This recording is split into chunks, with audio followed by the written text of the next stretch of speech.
Hello guys, చాలా రోజులు అయిపోయింది యూట్యూబ్లో వీడియో అప్లోడ్ చేసి. ఫైనల్లీ ఇప్పటికి టైం దొరికింది. సో ఈ వీడియో చేయడానికి ఆర్ ఈ ప్లేలిస్ట్ చేయడానికి మెయిన్ రీజన్ ఏంటంటే, చాలామంది క్వశ్చన్స్ అడిగారు. లైక్ గేమ్ ఎలా డెవలప్ చేయాలి, అసలు గేమ్ డెవలప్ చేయడం అంత కష్టమా, ఎక్కడి నుంచి స్టార్ట్ చేయాలి, రిసోర్సెస్ ఏంటి, వాట్ ఎవర్, ఇలా చాలా చాలా క్వశ్చన్స్ అయితే వచ్చాయి. ప్రతి ఒక్కరికి ఇండివిజువల్గా ఆన్సర్ చేయడం కన్నా లైక్ ఒకే వీడియోలో ఎక్స్ప్లెయిన్ చేస్తే, సో దట్ వాళ్ళకు కూడా ఈజీగా ఒకసారి అర్థం కాకపోయినా మళ్ళీ చూస్తే మళ్ళీ అర్థమయ్యే ఛాన్స్ ఉంటుంది, అండ్ మనకి టైం సేవ్ అవుతుంది. And one more thing I want to clarify, unlike other developments, game డెవలప్మెంట్లో చిన్నగా స్టార్ట్ చేయాలి, పెద్దగా ఎండ్ చేయాలి, ఇలాంటి రూల్స్ ఏమీ లేవు.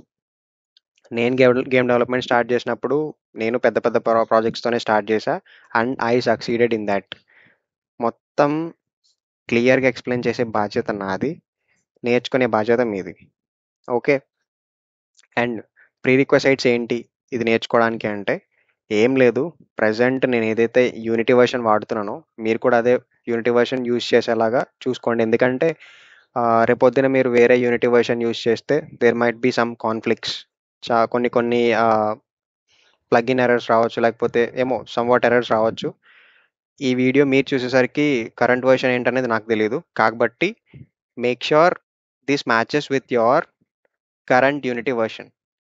And coming back to programming, game develop చేయడానికి ప్రోగ్రామింగ్కి ఏమైనా సంబంధం ఉందా అంటే ఆబ్వియస్లీ ఉంది. ప్రోగ్రామింగ్ అనేది ఒక 50 to 70% యూజ్ అయ్యిద్ది మన గేమ్ డెవలప్మెంట్కి. సో మీరు ప్రో అవ్వాల్సిన అవసరం లేదు. మీకు ఒక జావా ఐడియా ఉంటే సి షార్ప్ కూడా వెరీ సిమిలర్ ఉంటుంది. కాబట్టి పెద్ద సింటాక్స్లో పెద్ద డిఫరెన్స్ ఏమి ఉండదు. అండ్ గేమ్ డెవలప్మెంట్లో యూజ్ చేసే టెక్నాలజీ అంతా నేను మీకు డీటెయిల్గా ఎక్స్ప్లెయిన్ చేస్తా.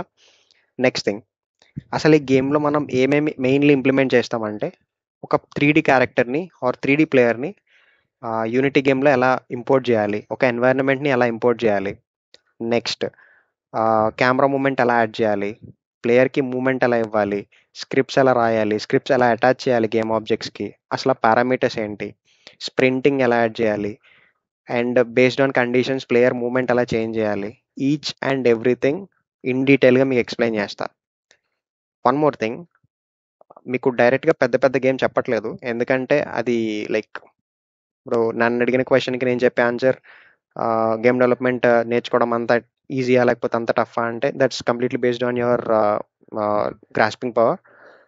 కాబట్టి నేనైతే ప్రజెంట్ ఈ ప్లేలిస్ట్లో మూమెంట్కి సంబంధించిన ఫంక్షనాలిటీ మాత్రం ఎక్స్ప్లెయిన్ చేస్తా. లేటర్ ఆన్ తర్వాత వచ్చే వర్షన్స్లో లెట్ సి ఇంకా పెద్ద పెద్ద డెవలప్మెంట్స్ ఎలా చేయాలి, లేకపోతే ఎలా ఫంక్షనల్గా డెవలప్మెంట్స్ ఎలా చేయాలని మొత్తం మీకు గేమ్ డెవలప్మెంట్ నేర్పించే బాధ్యత నాది. ఓకే. సో దీని గురించి మీరేం వరి అవ్వాల్సిన అవసరం లేదు. ఎవరైతే college students like second year third years ఉంటారో, they wanted to create something new or something creative, game developments is the best choice, trust me. ఇంకేం మరి అయితే లేట్, ఫ్యూచర్లో వీడియోస్కి వెళ్ళిపోదాం మరి. నెక్స్ట్ వీడియోస్లో కలుద్దాం. Bye until then.